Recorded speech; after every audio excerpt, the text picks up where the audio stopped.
It's very simple to understand what he's talking about here. Yeah. Okay? But you can simplify it too much and you lose it. Okay? In other words, you close it down, and that's what he doesn't want. He wants it to remain open. Okay? And let's be pagan as a statement is a prescription.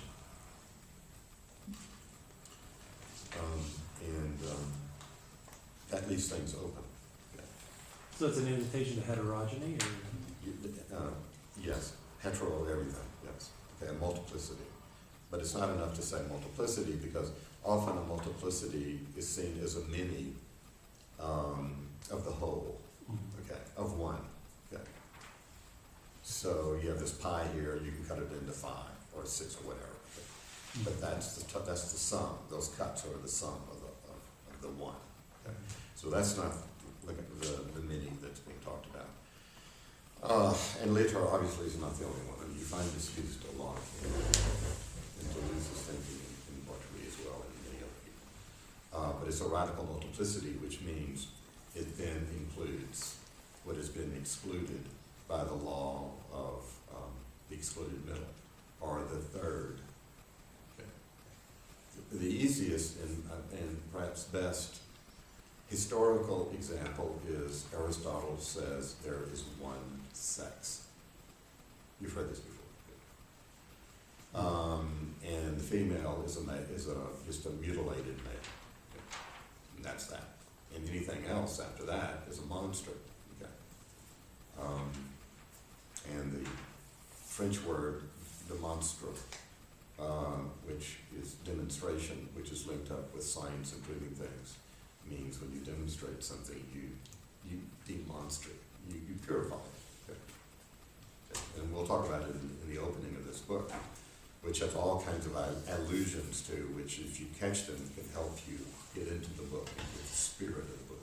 I should use the word spirit, but the paganism of the book itself and how it has formed relationships with a sense of openness, etc. Okay. No, that's good. It's interesting. Yeah.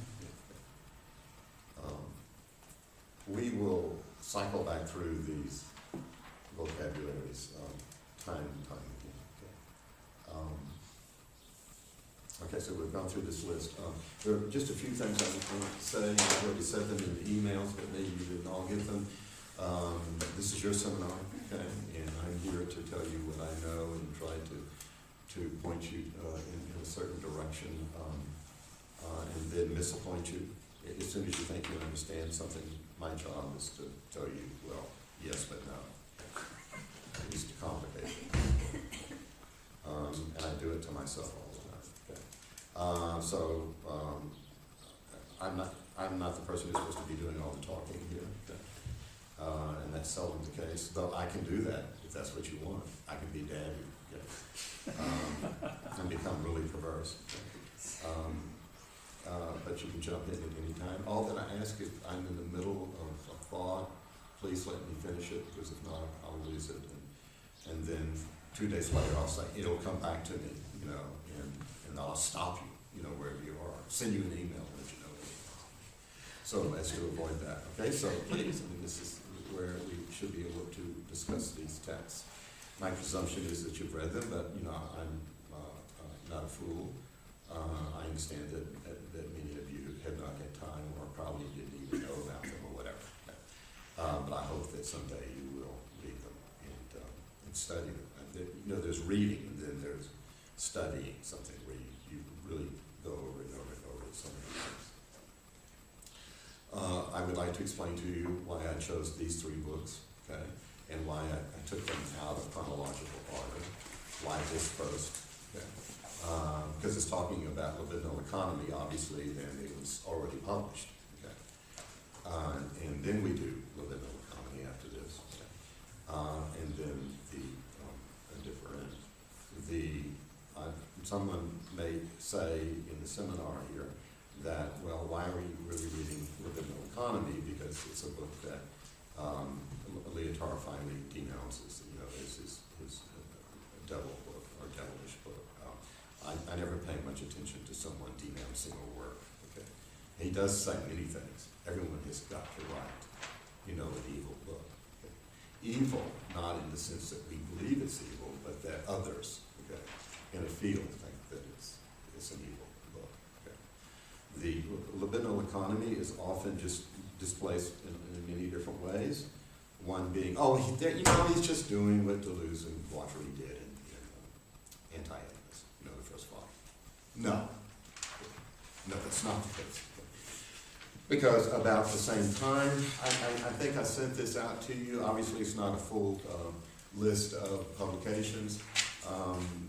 In 1968, he published A Dream Work Does Not Think, revolutionary article based on his readings of Freud. That's incorporated into Discourse Figure, which came out in 71. That was his doctorate.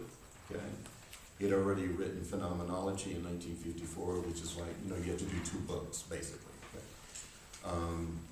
And then in 1972, Deleuze and Guattari published Anti-Oedipus. Okay, so libidinal economy is 2 years later.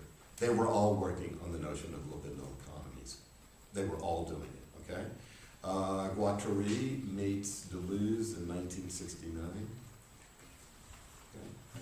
Deleuze was pretty much writing by himself, but there are these anecdotes that, in other words, I haven't been able to establish these things to be little more than an anecdote.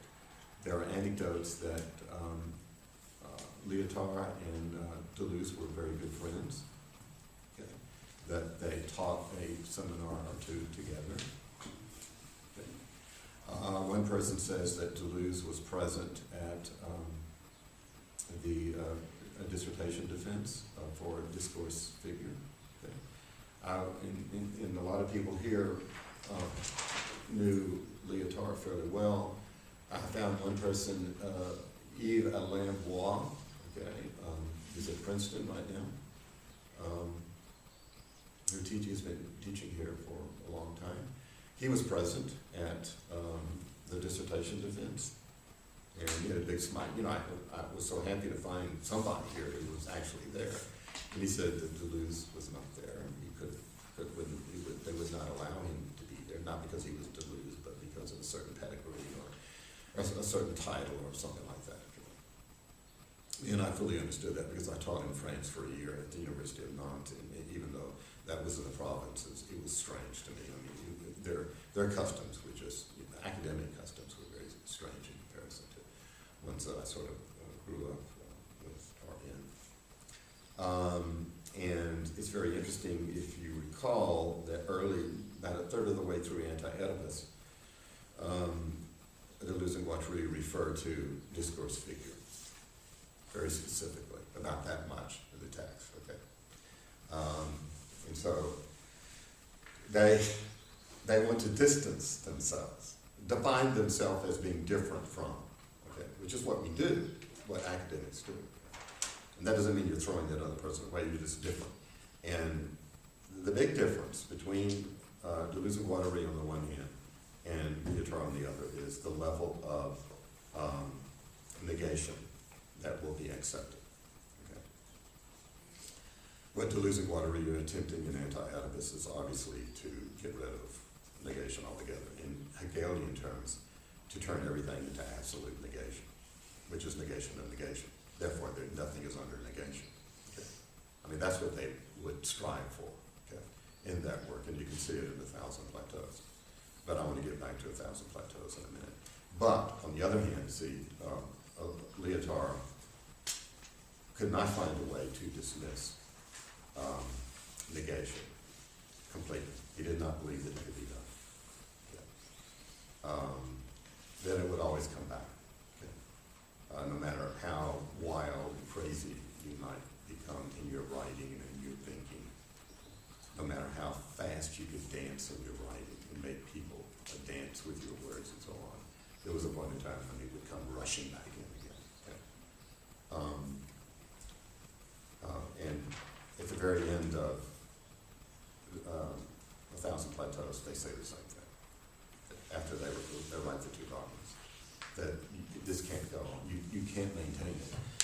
And you listen, you know, you find it become exhausted, right? Yeah. You can be as Dionysian as you want to be. Okay, let's just throw that word in there. But there's a point at which you just collapse. You can't continue it. So this is when the negative comes like a flood, you know, tidal wave coming back in.